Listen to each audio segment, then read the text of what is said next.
vous le savez que je m'intéresse de plus en plus à la mode. J'aime la mode dans tous les sens, la mode. Et ça tombe bien parce que l'image du jour, c'est une image de mode. Ce sont des Français qui font la queue pour aller faire leur shopping. C'est vrai que c'est devenu... Alors là, tout le monde veut aller dans les magasins. Vous allez faire du shopping là quand ça va, ce week-end ou pas, Benaïm? Honnêtement, j'ai encore un peu peur. Vous avez encore Mais je ne jette pas la pierre à ceux qui y vont parce que je peux comprendre qu'on ait envie un peu de sortir. Jean-Michel Maire. Non, pas de shopping, mais outillage, des choses comme ça. Outillage? Ça me manque, ouais. Parce que je fais des petits travaux chez moi, donc j'ai des trucs à acheter. On ne pouvait rien acheter, on pouvait se faire livrer, mais ça mettait des heures, enfin des semaines. D'accord, là c'est le bricoleur qui parle, bien sûr. Monsieur Bricorama. Kelly. J'y ai pas encore été et ça me donne envie. Comme Val, j'ai un peu peur, mais faire la queue, ça m'embête quand même. Je préfère commander sur Internet pour le moment. Ça vous dérange de faire la queue, vous? Non, pas du tout. Mais je vais prendre rendez-vous. Vous savez, parce qu'à Lyon, il y a un centre commercial qui a mis en place un petit site Internet où tu programmes ton horaire d'arrivée, comme ça, t'as pas de queue et t'as pas d'attente. D'accord. Ouais, mais c'est là. Vous allez faire. Vous faites encore des courses ou du shopping?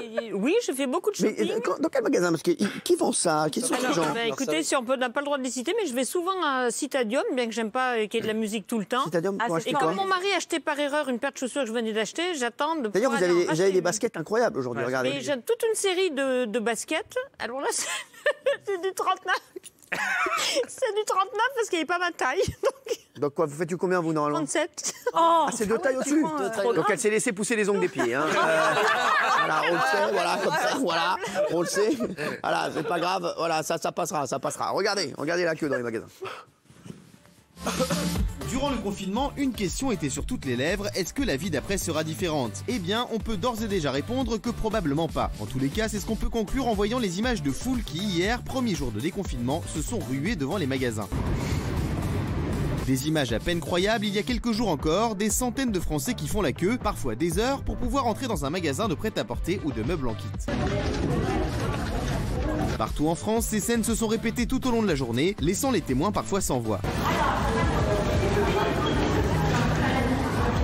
Mais si ces comportements peuvent être dangereux, c'est surtout parce que les distances de sécurité ne sont pas toujours respectées et le port du masque, bien qu'obligatoire dans la plupart des boutiques, soit parfois oublié. Rue Sainte-Catherine à Bordeaux, des agents de sécurité privés sont déployés pour informer les passants de l'obligation du port du masque. Des comportements qui inquiètent de nombreux Français qui craignent une seconde vague du virus et un possible reconfinement.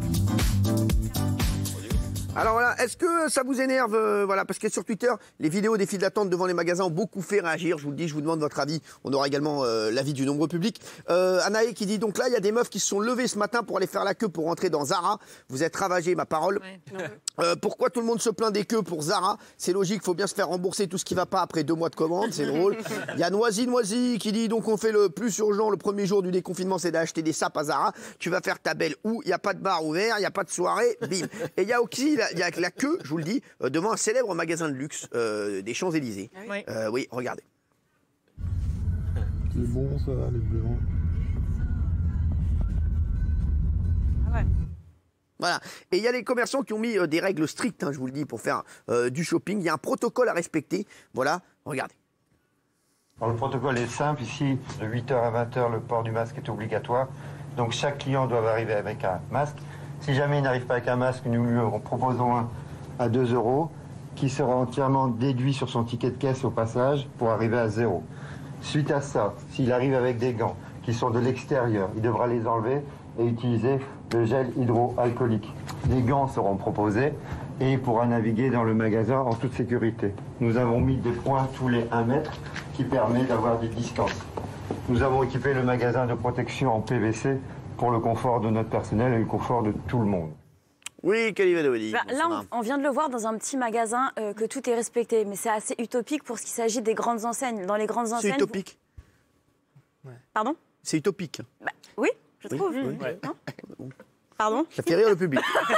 Merci. Je trouve que oui, pour les grandes enseignes, c'est impossible à gérer un truc comme ça. C'est utopique. utopique. Vous allez dans la grande enseigne qu'on vient de voir avec un Z, c'est impossible de respecter les mesures de sécurité. Vous l'avez bien vu juste avant, les gens ils sont dans la queue, ils sont collés à ça, ils vont tous toucher des fringues, c'est ce que je disais hier. Donc à ce moment-là, on n'ouvre pas les bars, mais on ouvre les grandes enseignes qui ont peut-être moins besoin que les petits commerces qu'on a en France, et justement où les gens vont être collés, on va tous toucher des fringues, vont éternuer dessus, vous vont même les essayer sûrement dans le magasin. Peut-être, je pense pas que les cabines soient ouvertes, j'espère pas. Votre phrase se termine à quelle heure? Bien travaillé. Ah, c'est pour ça que vous me laissiez- Voilà, merci. c'est pour ça que vous me laissiez parler, je me demandais. Merci Kelly Vedovelli, bien entendu, de l'UFC Que Choisir. Hein.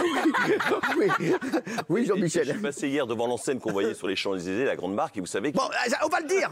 oui, Vuitton. Alors, alors, on va le dire d'autres. Alors, on va dire Prada, Vuitton, Hermès, Gucci, Zara. Hermès, Chanel. Vêtements Z, et bien sûr, Kiabi. La mode à petit prix. Merci. Voilà. Oui. Et donc, Vous savez qu'il y a plein de touristes, notamment chinois, qui viennent, qui ont beaucoup d'argent, mais qui sont limités. Ils ne peuvent pas acheter plus de 2 sacs, je crois, un ou deux sacs au niveau d'argent, parce que l'enseigne ne veut pas donner tous ces sacs comme ça. Il faut que ça soit la rareté. Et donc, il y a un petit business qui s'est créé. Il y a des gens dehors, des jeunes qui viennent. Et en fait, les Chinois leur donnent une commission. Et c'est les petits jeunes qui vont acheter le sac et qui le donnent après aux Chinois comme ça. Et j'ai vu, je suis passé devant hier, il y a déjà une petite meute de petits jeunes qui attendaient d'avoir une petite argent de poche pour aller acheter les sacs. Et ça, oui, c'est du blanchiment, notamment rue Bayard et avenue Montaigne. Et quand on y était, ça existait déjà. Et moi-même, j'ai été démarchée pour ça.